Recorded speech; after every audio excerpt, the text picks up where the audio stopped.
Hello and welcome inside the home office. I'm Craig D'Amico, and this is the season premiere of NEC Football on the Run.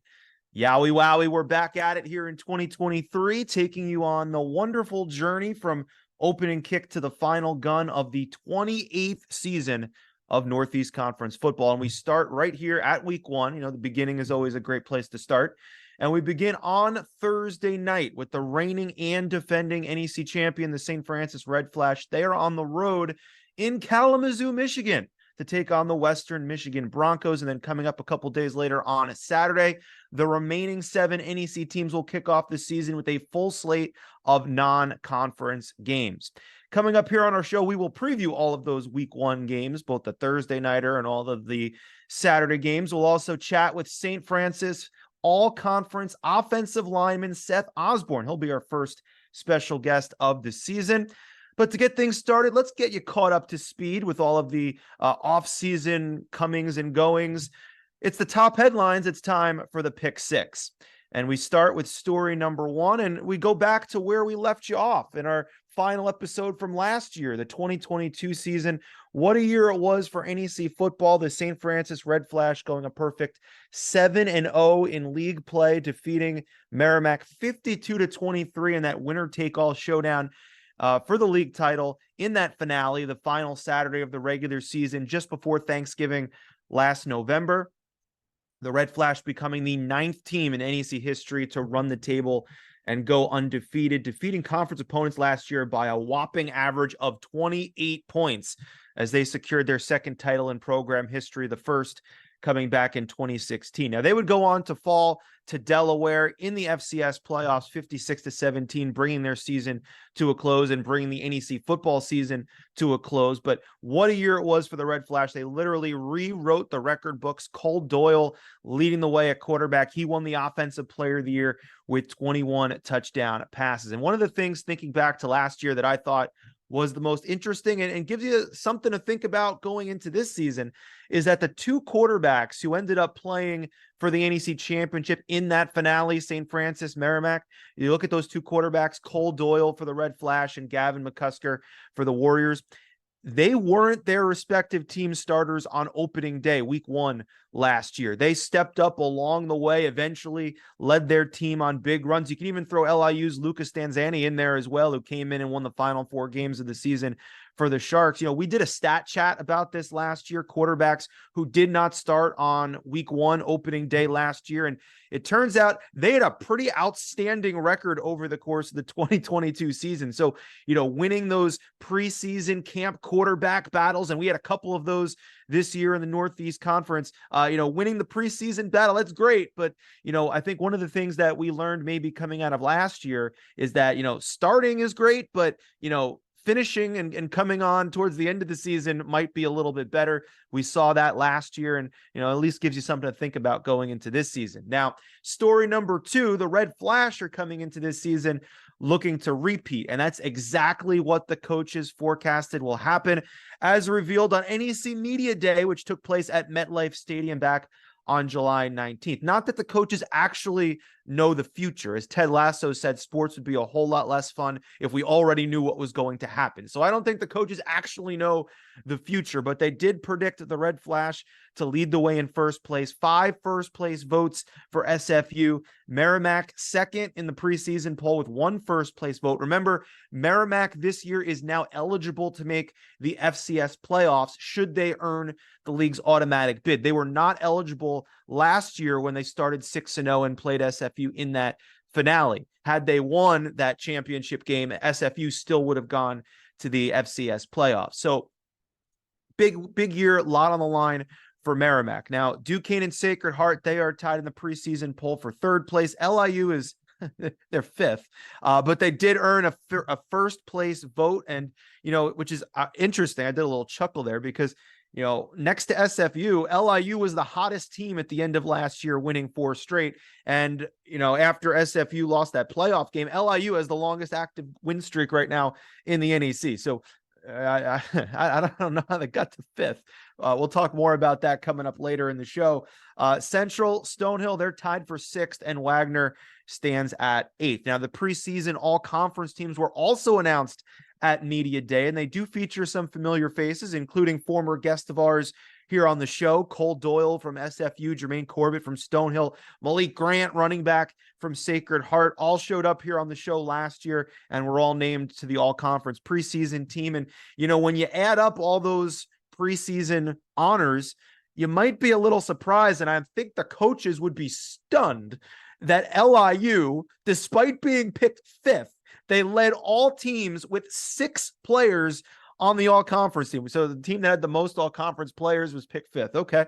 But I think the separation was LIU had 2 players on special teams. And that's a phase of the game that it might be a little easy to forget. You can't forget about special teams. You got offense, defense, LIU special teams with kicker Michael Comey, who was 14 for 19, 47-yard field goal long last year. The 14 field goals, one shy of a single-year program record. And their returner, Devon Wells, who averaged 20 yards per kick return, nearly 8 yards per punt return. Those special teams could be something that separates LIU from everybody else this year, that veterans special teams unit. So we'll see. That might be something that might have been a little overlooked when the coaches were voting in the preseason poll. But great job for LIU and for all of the preseason honorees. Now they just have to, make things happen during the actual season to live up to those preseason picks. But if you did happen to miss Media Day, it is not too late to check it out to get ready for the new season. You can watch the replay on demand on NEC Front Row. Now, on August 9th, as we go into story number 3, the NEC made an exciting announcement revealing the 5-game TV schedule for the upcoming 2023 season. There will be 3 games on ESPN Plus, and for the first time ever, you're going to get 2 games on the CBS Sports Network. There will be a pair of Thursday night football games on CBS Sports Network coming up in October that mark the NEC's first ever nationally televised linear football games. That's big time.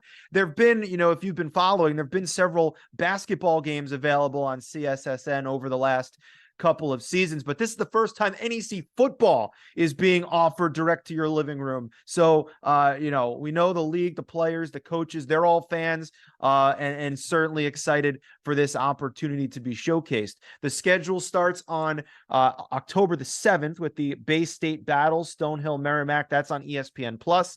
Thursday, the 12th, that's the first CBS Sports Network game on Thursday night featuring SFU, the reigning champs, taking on Wagner. 2 weeks later, Thursday, October 26th, LIU meets Central Connecticut on CBS Sports Network. And then we have Duquesne meeting Sacred Heart 2 days later on ESPN Plus. And over the final 2 weeks, there will be one more ESPN Plus broadcast, a wild card game that will be selected based on championship and FCS playoff implications.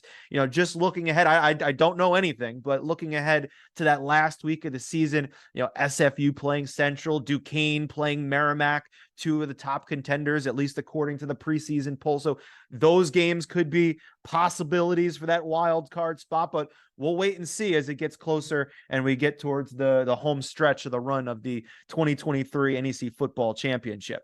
Now, story number 4, we have a new head coach in the NEC that we want to talk about. Adam Lechtenberg took over as Central Connecticut State's 15th football head coach. He takes over a program that actually had a winning record in conference play last year at 4-3, and they won a championship as recently as 4 years ago. Lechtenberg was Central's quarterback coach and co-offensive coordinator back in 2010 and 2011, and he comes over after a stint at the University of Central Oklahoma, where he was a co-offensive coordinator and quarterback coach. And, back at Media Day, he was talking about the offense. What kind of offense are you going to bring to the table? And he talked about being hard-nosed, tough, physical, balanced, protecting the ball well, which is going to be huge because Central last year was -5 in the turnover differential, next to last in the league. So we're looking forward to seeing Lechtenberg and the Blue Devils, if they can turn it around, what they can do coming up this season. We don't have to wait long. Their first conference game is next week against Stonehill. And we mentioned that they'll get a CBS Sports Network game in October coming up on their home turf against LIU. So we look forward to seeing some big things from the Blue Devils under their new coach this season. Going to story number 5, we look at some of the NEC football alumni who took their talents to the next level, spending their summer in NFL camps. You have former Wagner offensive lineman and hoopster Greg Senat, who's looking to bounce back from an injury in 2022, and he was hard knocking it up with the Jets in camp this year. Former Duquesne Dukes long snapper Kuntz was with the Pittsburgh Steelers. James Nyamwaya had 5.5 sacks last year for Merrimack. This year, he got a tryout in camp with the Pittsburgh Steelers. Former Sacred Heart running back Julius Chestnut. I mean, he really made a splash in the preseason last year. He ended up being active for 6 games with the Tennessee Titans. This year, he led Tennessee with 29 carries for 174 yards and a touchdown in 3 preseason games. Former Wagner defensive lineman Chris Williams spent camp with Kansas City after 3 years with the Colts. Former Sacred Heart offensive lineman Josh Sokol was impressive in camp with the Minnesota Vikings. He was on the Vikings practice squad last year. Former Wagner linebacker Cam Gill spent the summer with Tampa Bay, and 2-time NEC Defensive Player of the Year Wagner's Titus Leo was drafted in the 6th round to the Indianapolis Colts, becoming the highest Wagner player ever selected in the draft. So great to see NEC players showing up and showing out at the next level, and we look forward to continue following their professional journeys. And finally, story number 6, one of the greatest stories of the summer was the viral moment of LIU tight end Reese Dykstra earning a scholarship. Now, to set the scene for you, it was back on August the 16th. LIU players got called to a team meeting to discuss the code of conduct. You know, one of those, boring meetings where they sit you in like, hey, you can do this, can't do that, all that. Well, during the meeting, head coach Ron Cooper pulled out a phone, had Reese's mom, Kim, on FaceTime out of nowhere, and announces that there's no more bills. We're paying for school with a full scholarship. Meeting room explodes, goes nuts. Players mob them. It was a great setup, a great moment. The clip earned over 69,000 views on social media, and it's going to be shared this season on College Game Day during an upcoming episode where they show a package of players from around the country earning scholarships in similar candid camera fashion. Great stuff. That are the top headlines for the offseason. You're now all caught up to speed. We now look ahead to the upcoming 2023 season, and we start with our first interview of the year. We welcome in SFU All-NEC offensive lineman Seth Osborne. It's now time to welcome in our first guest of the brand new season. He's a first-team all-conference offensive lineman from last year. He's a preseason all-conference offensive lineman this year from the reigning and defending NEC champion St. Francis Red Flash. We welcome in Seth Osborne. Seth, welcome to the show. Thank you. Now, last year, you guys were the last team playing. Now you're the first team playing, kicking off the season Thursday night in Kalamazoo, Michigan. So, in leading up to this kickoff game, what maybe has been the best part of camp, and maybe what's been the not so best part of the camp, some of the things the coaches put you guys through to get ready? I think the best part of camp is really just getting to be back out there with all my teammates. And, we got a lot of returning linemen. So just going out there and having fun with my friends every day. Now, probably the most challenging thing about camp was, just kind of, I guess I'd say the up downs. We've been doing some up downs this year. Not the best for linemen. Especially those veteran offensive linemen, as you were talking about. So let's go way back in time. As a youngster, how was it that you fell in love with football? And then how was it that you got into the offensive line position? When I was in high school, I really started playing football in high school, and I actually started out as a tight end. Wow. So, and I just loved going in and working out every day and getting to be out there. I just really enjoyed it. And then I think my sophomore year, I was playing tight end on JV, and then all of a sudden, one of the older tackles on varsity got hurt. So they threw me in and played tackle, and I've been stuck O-line ever since. Do you enjoy the grind, I guess, the fight in the trenches? You enjoy all that stuff? Yeah, it's a grind, but I do enjoy it. It's really satisfying to see all that hard work pay off. Now, I was always wondering, because I'll never know, and I don't know that I want to know, but when you're in the trenches, in that battle between offensive line, defensive line, what's the communication like? Is it just like a lot of grunting? Do you say, hey, how's it going? Do you tell jokes? What are you guys talking about over there? I guess it depends person to person. Some of our linemen don't like to talk at all during games. Some people don't want to stop talking. I kind of just enjoy myself while I'm out there, crack jokes where you can and when it's time to get serious, you get serious and just keep on grinding it out. I always say, like, if you're lining up and you tell the defensive guy across from you a joke, you might throw him off his rhythm a little bit. He might, what the Yeah, heck is that's the this guy hope. about, right? Yeah.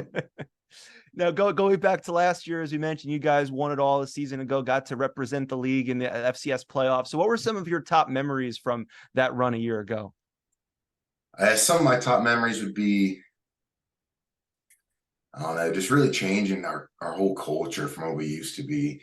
The year before the last 2 years, I believe we were pretty close to winning the championship and we just couldn't pull it together. So coming out and just really showing how everything finally connected was really awesome for me. Just seeing that change from year to year is great. And one of the great, I don't know, it was a surprise, but one of the great parts of last year was the emergence of your quarterback, Cole Doyle. So what's it like to block for him and to work with him? It's great. He's a great guy. We're all good friends back there, so we enjoy blocking for him. He keeps us in check, and we'll all just work together. One of our favorite guests. He's been on the show a couple times last year. Now, in practice, as you mentioned, over the last month or so, you've been going up against that defense. So what about the SFU defense this year? What impresses you most about them? Their work ethic is crazy. Coach Lewis is always coming up with something new, something to give us challenging looks during practice. It's interesting. You see a lot of different stuff with that defense, so you're never bored going against them. And then looking ahead to this opener, last year you had quite the effort at Akron in the opener, going to overtime. So, Western Michigan Thursday night, what might be a key or two to look out for? What are you guys looking for in that opener?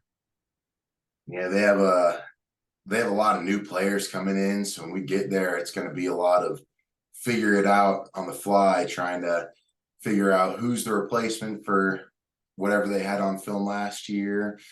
And it's just going to be a great challenge going up there. And then they're doing the same with you guys, I guess, right? Yep. It goes both ways. So. All right. We've reached the final five. These are rapid fire questions. So just give us the first thing that comes to mind. All right. All right. All right. Favorite color? Blue. Not red? No, not red. My favorite color is blue. Okay.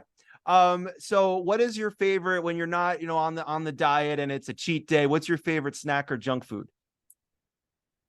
When I'm not really worrying about my food, I guess.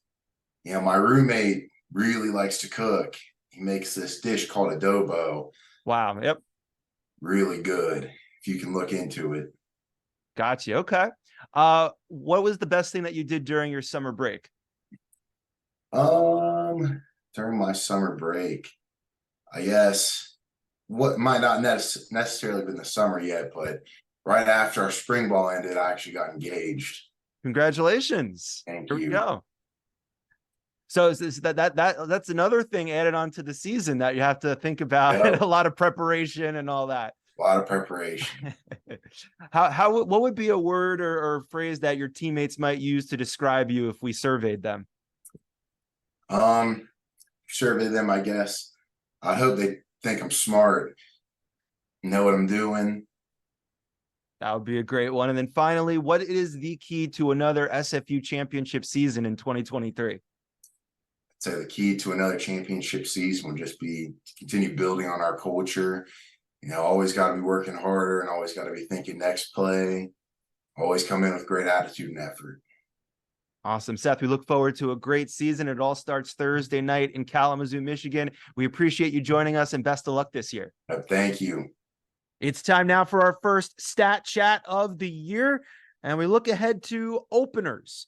During the previous 13 seasons of the Northeast Conference, that has had an automatic bid and a fast track to the FCS playoffs. That's since the start of the 2010 season. The league's eventual representative into the FCS playoffs, they've had a 5-8 record in their season opener. So more often than not, falling in a tough non-conference game in week one, not necessarily indicative of how you finish in the league. In fact, those tough tests can help prepare you to be a stronger team for league play. At least that's what the coaches are hoping for. So, you look at last year, SFU, they fell in overtime in their opener to Akron, and that kind of propelled them the rest of the way. But you look at the year before, Sacred Heart shut out Bucknell 21-0 in their opener, and they would go on to win the league title. And that was the most recent occasion of an eventual league champion, an eventual league representative starting their championship campaign off at 1-0.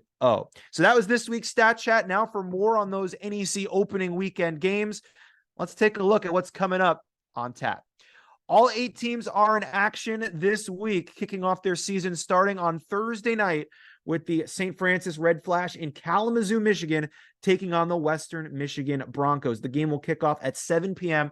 on ESPN+. It's the first ever meeting between these two schools. And as we mentioned, SFU took Akron to overtime on the opening Thursday last year, falling on an interception in the end zone right at the end. Western Michigan, they are in their first year under a new head coach. And as you heard Seth talk about, we don't really know that much about them. It's a new coach, a lot of new players. So trying to watch all the tape we can. But Western Michigan's in the same boat. SFU is a lot of new players. So Western Michigan is scrambling and try to scout out SFU. So it kind of goes on both sides. Should make for an interesting opener. By the way, Western Michigan is facing their first NEC opponent since the 2017 season. So that's Thursday night to whet your appetite, kick things off, get our first look at the reigning champions in action. But then on the first full college football Saturday, just 2 days later, the rest of the NEC teams will get in on the party. Stonehill will be hosting New Hampshire, a team that is just outside the top 10 of the FCS preseason coaches poll to prep for the Skyhawks are prepping for their conference opener, which is the following week against Central Connecticut. So facing a close to top 10 team in the country to get ready for your conference opener, pretty good way to prep for that. A little bit of a different start this year for Stonehill compared to last year in their first D1 season. Remember last year they had all those bye weeks and they were playing D2 teams. This is like night and day. This year they jump right into it facing a heavy hitter. And then right after that, they have their first conference game. So interesting start to the season for Stonehill, but they do have some familiar faces. Jermaine Corbett, 9 touchdowns last year. Asher Karaha, quarterback, back for another run on offense. So we'll see what type of start Stonehill gets off to as they enter year 2 of D1 play. Central Connecticut will be hosting American International, their first game under their new head coach, Adam Lechtenberg. Duquesne will host Edinburgh at Rooney Field. Wagner will open on the road against Fordham. The Rams came away with a 48-31 win in last year's opener atop Grimes Hill, a game that if you loved offense, this was the game for you. That game featured a combined over 800 yards and 79 combined points. A lot of big plays in that one. We'll see what they bring to the table this year, but 2 games you wanted to feature on this week 1 slate. First, LIU visiting Ohio for a noon kick Saturday on ESPN+.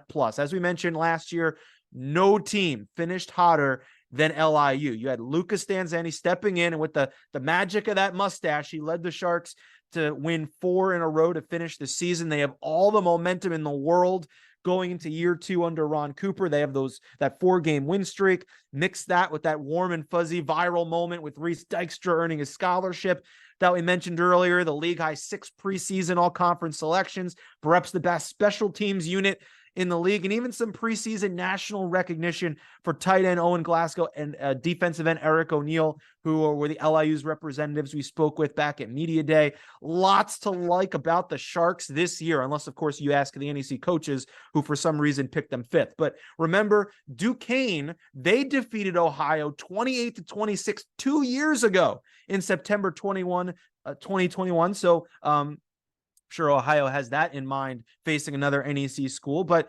it's not unprecedented for an NEC school to make a big splash to start a season with a win over Ohio. So we'll see how the Sharks fare this time around coming up on Saturday afternoon. And, the other game we want to feature, last year's runner-up, the Merrimack Warriors, who this year are eligible for the FCS playoffs if they can make it. This year, they begin their quest against a familiar non-conference opponent in Holy Cross. Now, this is the rubber match. They met in 2021 with Merrimack winning at Holy Cross 35-21. Then they met last year. The Crusaders issued a receipt on the Warriors home field with a 31-17 win. So it's 1-1, and now they open the season against each other once again.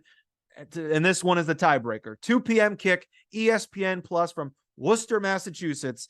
Now, a little difference, though. The Crusaders were picked as the preseason number 5 team in the country in the FCS preseason coaches poll. So not only would this be a big win for the Warriors, this would be a monumental win for Merrimack if they can upset the number 5 team in the country. But again, they did it 2 years ago. So we'll see what happens in this opener. And that'll just about do it for this opening episode of NEC Football on the Run. Of course, we will be back next week to recap all 8 of those NEC games during this upcoming Labor Day weekend. And of course, we'll preview the first conference game of this season coming up on September 9th between Stonehill and Central Connecticut State. So until next week, enjoy the games, everyone. I'm Craig D'Amico, and this has been NEC Football on the Run.